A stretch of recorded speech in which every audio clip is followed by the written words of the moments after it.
Então eu tenho o Filho de Deus que se manifestou em verdade para quebrar as obras do inimigo. Essa é a nossa verdade, porque a nossa história era no passado, ontem, antigamente nós estávamos na mão do assaltante. Hoje nós estamos na mão do Redentor da vida, do Senhor da história, do Autor da vida, do Todo-Poderoso, daquele que venceu as trevas e o diabo. E o que nós temos que nos manter é na vigia, é na postura, conhecendo de fato o nosso Deus, que Ele é todo-poderoso para fazer mais do que pedimos ou pensamos, mas também estando em atenção contra as ciladas do inimigo. A palavra do Senhor, Ele diz que nós, lá no Tiago, ele fala que nós devemos nos sujeitar a Deus, resistir ao inimigo, e ele fugirá de nós. Portanto, quando eu trago as características de que você tem que estar atento quanto à sua carne, atento contra a cilada do inimigo, atento quanto às ofertas de pecado, isso é você se colocar na sujeição da santidade de Deus.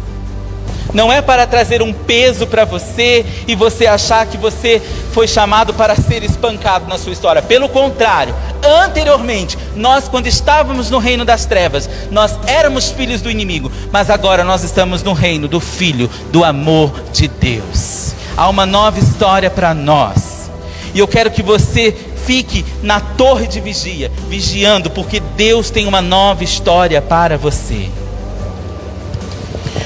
O apóstolo Paulo, ele fala assim: em breve Deus esmagará a Satanás debaixo dos vossos pés.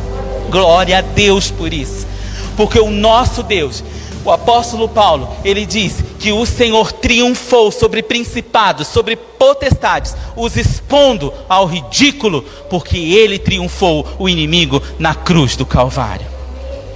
Meu amado, na nossa caminhada, nós não fomos feitos para ficar abandonado quase à morte porque fomos espancados. Não. Há um futuro de esperança. Há um futuro de esperança para nós. No versículo 31 nós vemos, no versículo 31 e no versículo 32, parece mais dois indivíduos nesta parábola. A Bíblia fala que desce um sacerdote na mesma estrada. O sacerdote viu o homem e passou de lado, e no mesmo modo agiu descendo um levita. Quando chegou ao lugar, observou aquele homem e passou de largo. Aqui, sacerdote e levita, nós estamos falando de religiosos. O fato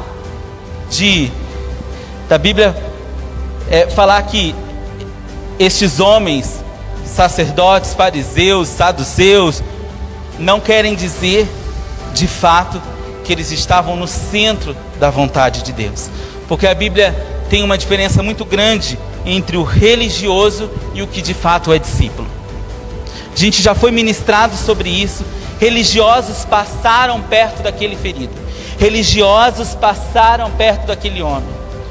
Esses homens, a gente poderia dizer que tanto o sacerdote quanto o levita tinham uma religião, poderíamos dizer assim.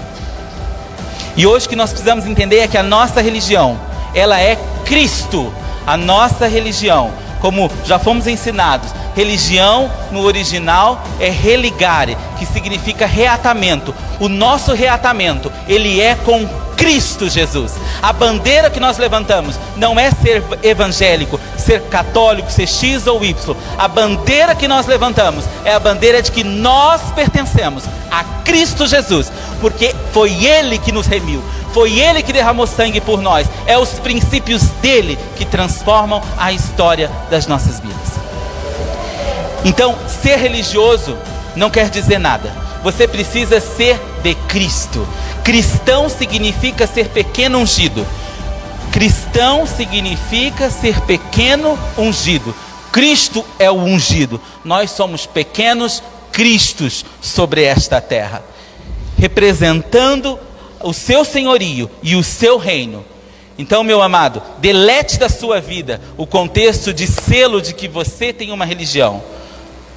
Nós temos Cristo. É claro que nós pertencemos a um ministério, congregamos em um local, isso é muito importante, mas é muito diferença, há um abismo entre o que é igreja e religião.